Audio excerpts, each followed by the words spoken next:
All right, mech commanders, I want you to build me the best Battletech spam lance. That's what we're going to explore in this Battletech Tactica vlog. And the idea of a lance, the standard fighting unit in the Battletech narrative. You've got 4 mechs, and you come up with a plan for those mechs. They're going to try and do something on the hex map. And you're going to ask yourself, how would my opponent stop these mechs? What's the plan for that? So you've got that duality. And I pushed up to the Battletech playlist on the channel last week, exploring light lances, mediums, heavies, assaults, recon, and support. So we've got that framework. Well, now I kind of want to jump to the opposite side, a little bit for the lulls, but also this idea of building out different lances to experiment and try different things. And just for a frameworking reference before we jump into a few examples to build that template, this is not unique to Battletech. I've pushed up to the Wargaming Tactics playlist here on my channel a couple of different ways to build out units and lances, armies, armadas, whatever that standard fighting force is going to be in your system. Because what we see in many wargaming systems is this idea of we have some sort of currency, power points, squadron points, battle value, tonnage, C-bills, whatever it's going to be. And you and I can assemble a vastly different force, but it's balanced because we've spent the same currency, or in theory. I mean, no war game is perfectly balanced. And of course, then there's skill of the players. But the idea is I can take 5,000 battle value and spend it on a bunch of different stuff. You can take 5K battle value, spend it on a bunch of different stuff. And we've got a little bit of fairness within there. So in terms of lance building and spending your battle value, C-bills, tonnage, whatever that's going to be, a spam lance is where you essentially copy and paste.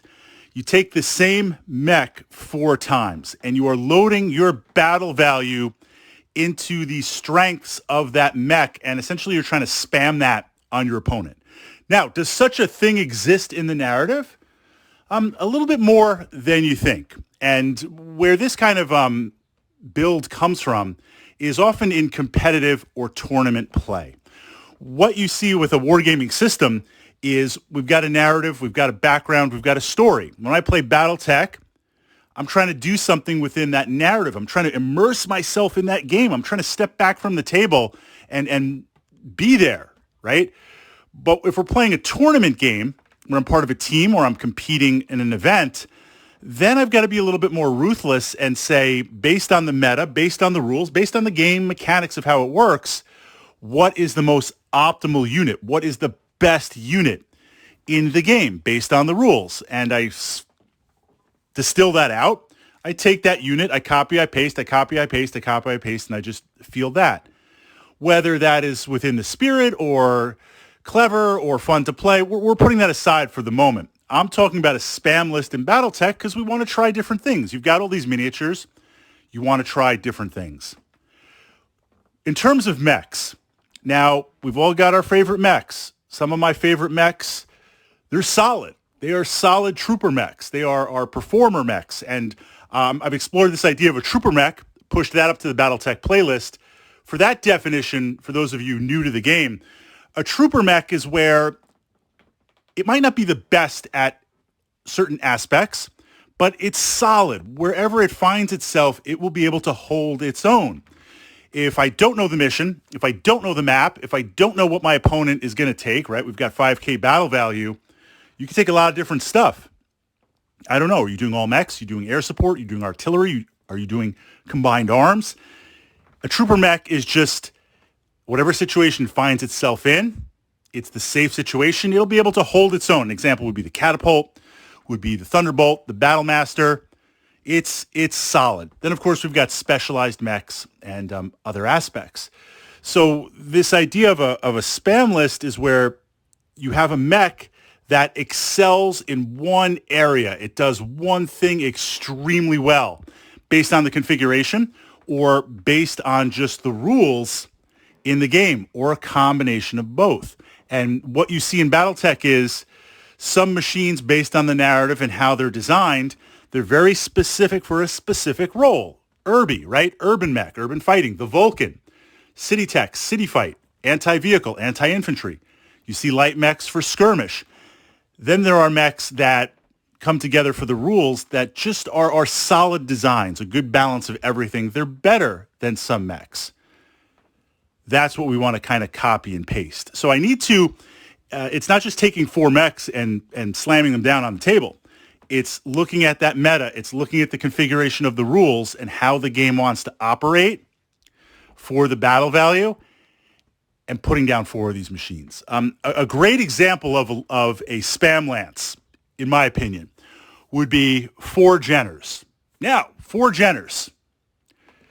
If they're painted red and I'm playing a certain house, then, hey, that's legit. You can have a light recon lance, light attack lance, light whatever lance with 4 Jenners because they've got the main factory pumping those things out like crazy. That's not to say it doesn't appear in other houses or you've got a merc company with 4 Jenners. It can fit the narrative depending on what you're doing. Although I will say for most of us, at least in the Battletech group where I play, the meta is kind of play what you want, right? Put down your mechs and play what you want.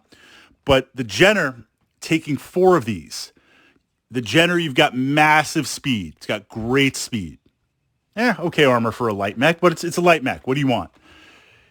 The fact that it has the speed with the lasers, the medium lasers, and the short-range missiles, for that battle value, 4 of these moving fast, which means if I want to stay away, I can stay far away and protect myself by range and moving maximum hexes. You might hit me on a lucky shot, but from that perspective, I can stay safe. I can choose when I want to engage and suddenly zip in. And then when I zip in, I've got 4 mechs to overwhelm you with a massive burst of medium lasers and short-range missiles. And if I push the heat, that's enough to really take out a light mech, obliterate it one turn. It's enough to put the hurt on a medium mech, cripple it, can hit the hurt on a heavy mech. I still don't know if I would go after an assault mech, but that's an example of 4 coming together. Now, it's not just cut and paste. Here's another example. 4 Longbows. Right? Longbows got amazing range, the 2 20 packs, got the 2 5 packs, copy, paste, copy, paste, copy, paste, copy, paste, ready to go. I regularly play Longbows, but I don't take 4 because that, as a spam lance, doesn't really work out. I need some other stuff in support. Maybe I'll take 2 archers if I'm doing a support long-range missile lance, or combined arms, 2 longbows, 2 LRM carriers, and 2 demolisher tanks to work together. The longbow, the challenge of the longbow in this spam list is, yes, I've got massive firepower. I got 2, 4, 6, 8, 20 packs, 2, 4, 6, 8, 5 packs, pushing out missiles, pushing that heat, pushing real-time hundreds of missiles on the table. The challenge there, of course, is the longbow itself, and it's not a bad machine. It's a little bit under-armored. You're paying a lot of battle value to mount that stuff. It's under-armored, and the rest of its weapon support system isn't really much. So if you rush that, or if you can get into position where you can weather those shots and maybe take a couple of blows and then get in close, those longbows are going to be in a lot of trouble really, really fast. If I take 4 archers, that's a little bit different, right? Just things change ever so slightly. I'm dropping those 5 packs, which does make a difference. We kind of explored archer versus longbow because on the surface they look very similar, but they are different. And the 2 5 packs make a big, big difference tactically on the table. We've explored that. I've pushed that up to the Battletech playlist. But taking 4 archers and spamming that out, well, now you've got a little bit more armor for the weight class, looking at that, lower battle value. You've got the medium lasers. You've got the fists for close-in attacks. It's got a lot more strength and resiliency.